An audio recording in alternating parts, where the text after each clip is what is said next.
Hey guys, so it is the witching hour.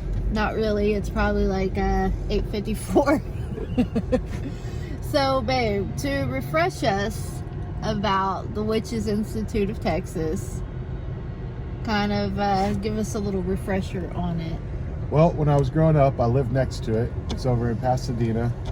And they used to have like these huge parties and all these like people that were all would dress up. Spicy nuggets? Yes. We're eating McDonald's. 31. Would you like Goosey? Yes, please. And can I get a buffalo sauce so I can put it on my chicken sandwiches? I'm sorry? Can I get a buffalo sauce? Yeah, you can. Yeah, cool. And they would all dress up and they'd have like these, like I guess seances out in the backyard, and they have like this hidden thing in the backyard. It's like a building and it's surrounded by trees, and they have these huge, massive black birds that are everywhere on the property.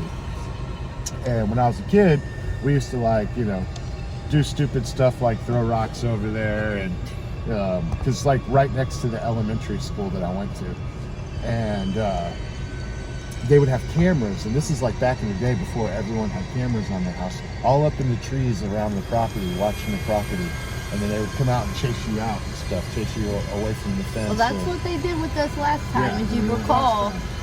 They chased us away. So hopefully either nobody's home and we can explore a little more, or they don't see us outside.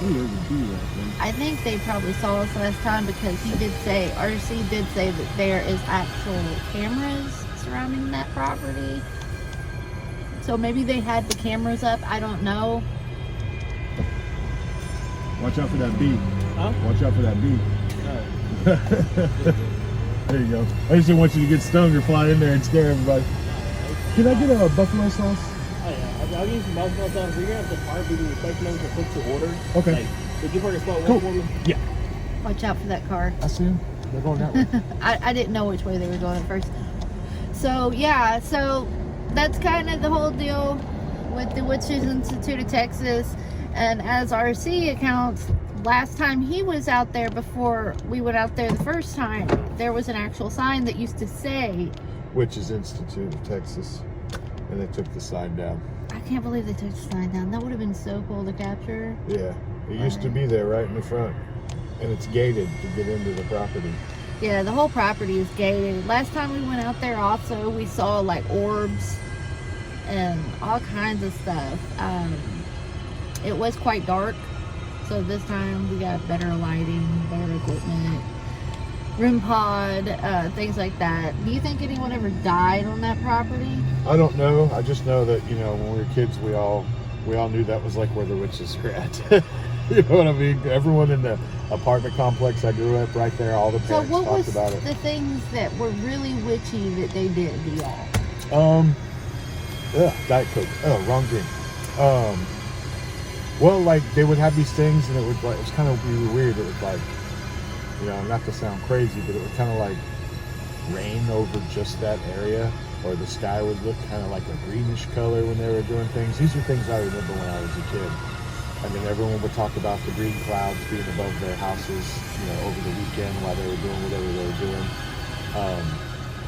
There was You sure always this wasn't weird- a kid imagination? No, it wasn't a kid imagination, because the parents were talking about it, like our parents, Then they Okay. would tell us not to go next to the fence. And the people at the school, the teachers, when we had recess and stuff, and we'd go out there and play in the field next to it, they'd tell us not to go to the fence. And then, there was rumor things we heard, like someone got chased by a lady there one time. I don't know, I wasn't a part of that, but it was like a rumor with an axe, like they chased someone. I know the police were there several times back in the day, so things would happen and the police would show up, because you'd see all the police at their property. But I know it was considered an eyesore when I was a kid over there. No one wanted it there. No one wanted to communicate or talk to these people. Everyone was really weirded out by what went on that property. So, how many people lived on that property, would you say? Well, it's a pretty unique looking house. It is a unique looking house. So, it kind of looks like a house witches would live in, It's got the high peaks ceilings, like this, and the wood shingles on it, and, it's just It's not your modern day construction.